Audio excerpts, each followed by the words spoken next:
Assalamualaikum warahmatullahi wabarakatuh, sahabat cinta Quran dimanapun Anda berada. Ada tudingan yang digembar-gemborkan lagi untuk umat Islam di seluruh dunia adalah Islam itu tidak menganut hak asasi manusia. Bahkan Islam tidak sesuai dengan hak-hak asasi manusia.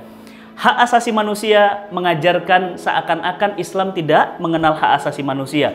Padahal Islamlah yang paling mengerti tentang hak asasi manusia sesungguhnya. Karena yang menciptakan manusia adalah Allah Subhanahu wa Ta'ala. Apa itu hak asasi manusia? Barat telah merumuskan rumus-rumus hak asasi manusia. Yang pertama adalah kebebasan berpendapat. Yang kedua, kebebasan beragama. Yang ketiga, kebebasan berkepemilikan. Yang keempat, kebebasan bertingkah laku. Yang pertama, berkebebasan akidah atau bebas beragama. Barat mengatakan yang sesuai dengan hak asasi manusia adalah orang mau beragama apa kek, mau nggak beragama kek, mau aliran sesat, itu boleh-boleh saja. Kenapa? Bebas beragama. Ini namanya hak asasi manusia. Yang kedua, bebas bertingkah laku. Mau jadi LGBT, mau jadi lesbian, homo, gay, dan apapun yang terjadi. Bahkan mau jadi seperti binatang sekalipun, bebas. Kenapa? Ini yang disebut dengan sesuai hak asasi manusia. Apa itu? Bebas bertingkah laku. Yang ketiga, bebas berpendapat. Apa itu bebas berpendapat? Bebas berpendapat, mau berpendapat apa saja. Menghujat orang, memaki orang, membuli orang, boleh. Kenapa? Karena ini hak asasi manusia. Dan yang keempat, bebas kepemilikan. Apa itu bebas kepemilikan?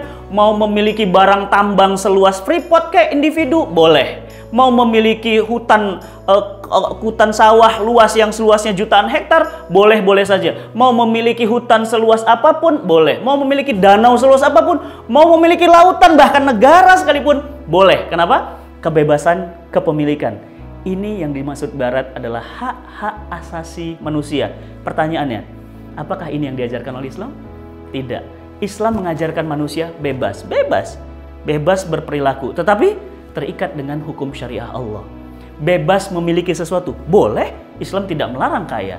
Boleh punya mobil 2, 3, 4, 5, 10, boleh. Tapi pertanyaannya, dapat dari mana itu mobil? Islam melarang bahwa apa?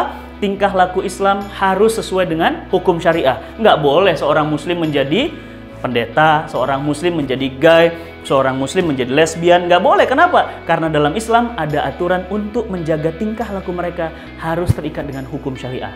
Bebas, tapi terikat dengan hukum Allah.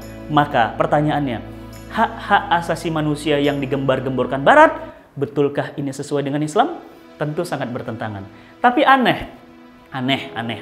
Kenapa bisa dikatakan aneh? Karena di Barat sendiri pun hak asasi manusia ini diinjak-injak. Contoh, Barat mengatakan kita tidak sesuai dengan hak asasi manusia pada saat kemudian wanita menutup aurat.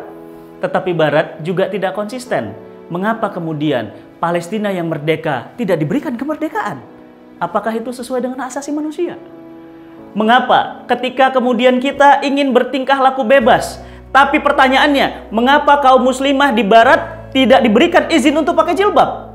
Bukankah itu melanggar hak asasi manusia? Mengapa kemudian mereka berjenggot tidak boleh? Bukankah itu melanggar hak asasi manusia? Kalau di Barat telanjang bulat aja di perjalanan boleh, mengapa kemudian orang pakai jilbab tidak boleh? Mana hak asasi manusia? Jadi intinya, Barat telah mengubah ada dua senjata untuk asasi manusia, sesuai dengan kepentingannya dan untuk menikam Islam.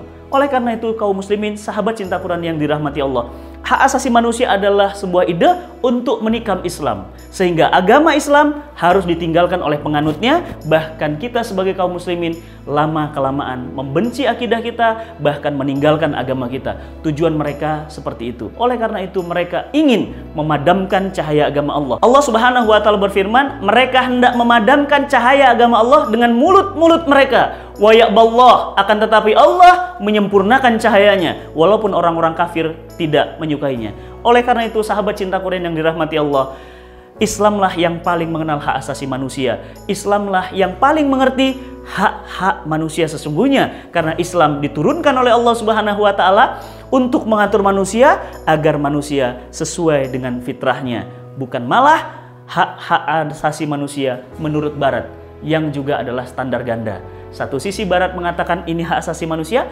tapi jika untuk umat Islam itu tidak sesuai dengan hak asasi manusia.